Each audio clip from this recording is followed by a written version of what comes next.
Sebelumnya, ratusan orang terjaring dalam operasi preman yang digelar Kepolisian Resort Kota Besar Makassar.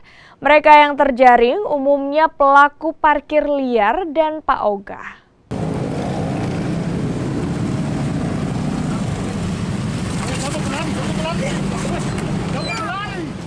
Operasi penyakit masyarakat yang digelar Polrestabes Makassar menyasar tempat yang dinilai rawan gangguan keamanan dan sejumlah ruas jalan protokol di Kota Makassar.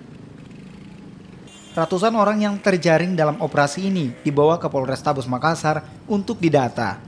Mereka yang terjaring umumnya pelaku parkir liar dan paoga. Koordinasi dengan Binmas dan Dinas Sosial juga dilakukan untuk pembinaan serta memanggil orang tua mereka yang masih remaja.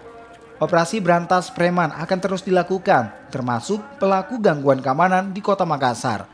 Melakukan operasi pekat, yaitu operasi premanisme, yang peningkatan daripada operasi preman daripada perintah pimpinan. Operasi preman yang kami tentukan, semua jalan-jalan protokol, semua tempat-tempat yang dianggap mengganggu kerawanan lalu lintas dan keamanan Kota Makassar.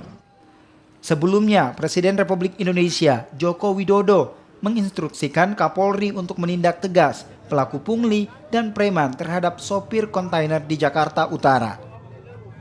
Arif Tirtana, Kompas TV Makassar.